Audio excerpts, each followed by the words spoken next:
sending me in this twinkle. Good morning, good afternoon, good evening, good night, depending on wherever you are when you watch my video. It's morning time, and I'm in the country, and it's hot today. So I got on my airy flary dress. It's holier than thou, if you can see. We call them air holes. But I was walking back through my mind, and I realized that I don't have daddy issues. It's my dad that has issues. Let me explain.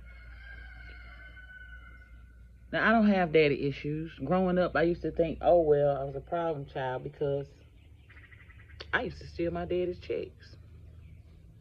He was a welder. My mom was a nurse. I used to steal my daddy's checks. I didn't get much money. $100 here, $50 there. It adds up. Yes, it does. But at the same time, mind you, I had a car in the 11th grade. Bless little girl, I know it. But he'd only give me $5 for gas.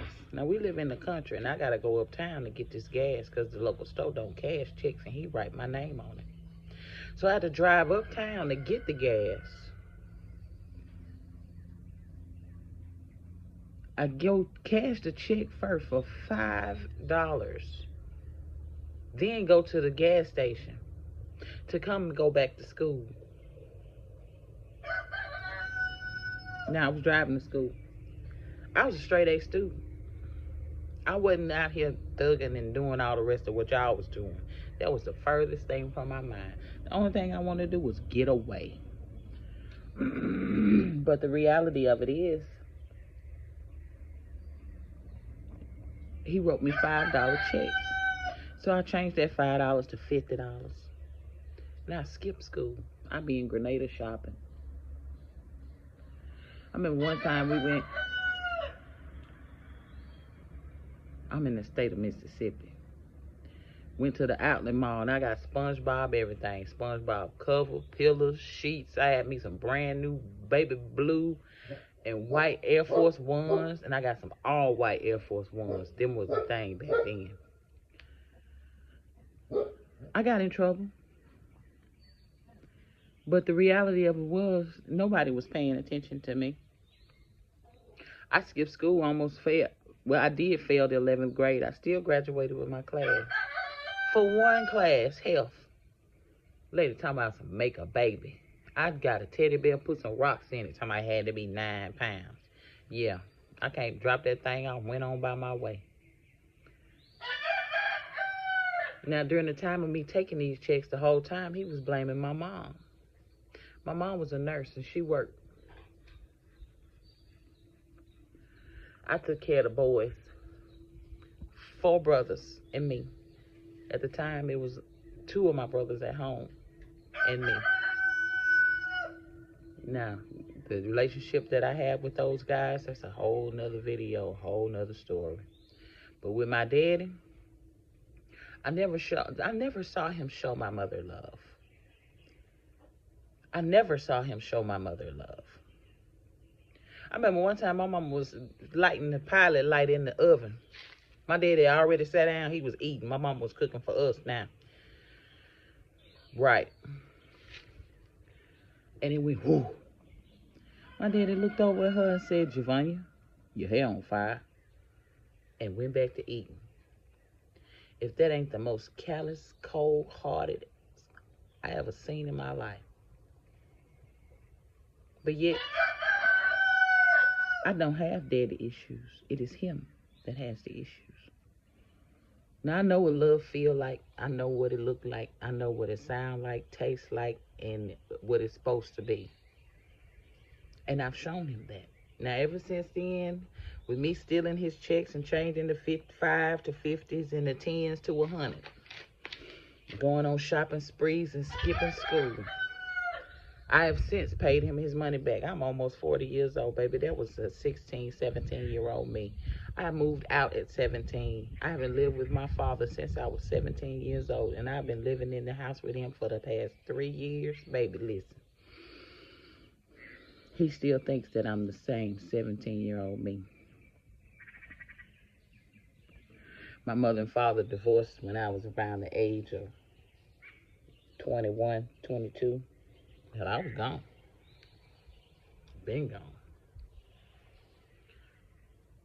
But he never knew how to show love and still don't. Now, since then, my mother has not remarried. My daddy been remarried. He's had 7 wives, including my mother. Supposed to be a pastor. Pastor pimp is what I call him. But yet, I still understand and steady realize that I don't have daddy issues. It is my daddy that has these issues. And it's not for me to try to fix. I've made my peace. I come with him with kindness, understanding. I try to keep the peace. But at the same time, you are not going to treat me like I'm one of them wives. I'm your daughter. And when I tell him something that's inappropriate for a daughter to be doing, I'm not cleaning up behind you, my guy. I understand you almost 80 years old. I'm not folding your clothes. I'll wash them for you. We got 2 separate dirty clothes baskets. I don't put my dirty clothes in your dirty clothes, and don't put your dirty clothes with my dirty clothes, and we gonna keep it like that. I have children of my own. Now, I could have chose to go on about my business ever since this identity theft, but I believe it was the spirit of the Most High that allowed for me to come here and try to amend the relationship. Now, I have no regrets. I don't go out and I don't party. I don't leave my kids with him to babysit. Anytime you see me, you see them. You see them, you gonna see me, baby. And that's just what it is, because that's who I am. But he the old school, but he's set in his ways, and he ain't finna do nothing.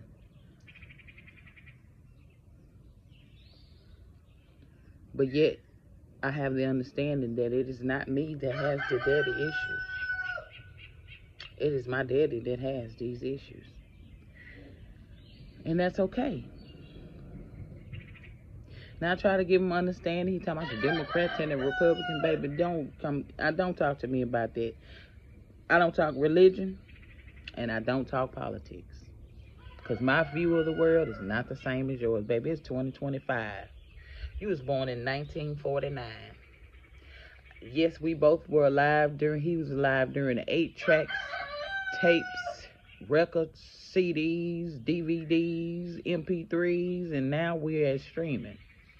But yet he was left behind when the internet came out.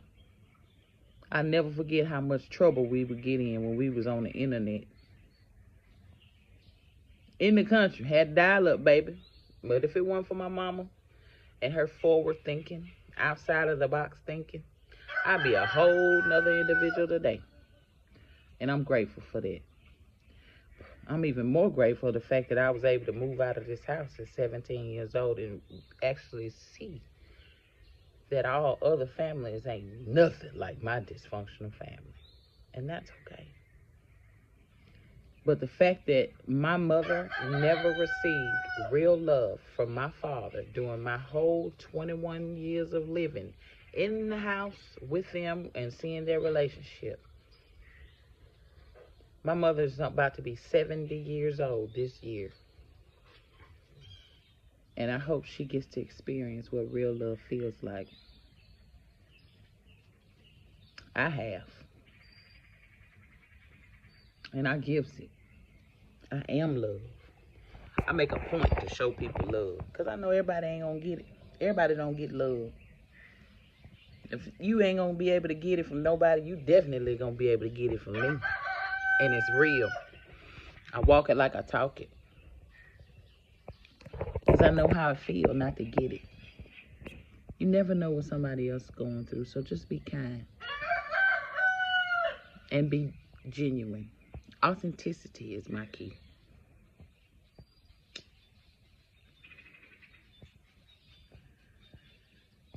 Now, since Yes paid my daddy back, I paid my daddy back. I wasn't even living here, and I was working at the bank when I lived in Oklahoma. I sent my daddy a good $800. I wasn't even living here. Had him go to the bank and get that $800 off my ATM card, and he can have it however you want to do, whatever you want to do with it. And during the time that I was staying here, I was paying him $300 a month for me and my children to live here. But yet, you want to treat me like a child. I'm a tenant. You will not be in my things. Don't go in my room. Don't mess with my stuff. My groceries is my groceries. My soap, my soap. My towels, my towels. I'm a tenant. Well, he didn't understand those boundaries. So I stopped paying him. Now he looking for it. Too bad. You overstep my boundaries, well, consequences. But come to the realization that most of us ladies that have our fathers in our lives or not understand it is not you, my dear, who has the daddy issues. For it is your daddy that has those issues. And the quicker you realize that, the faster you can move on with your life and let that burden go and be a whole lot lighter on your feet and your heart. Now believe this and understand. Always remember and never forget. I love you, baby. Holla later. Twinkle, twinkle.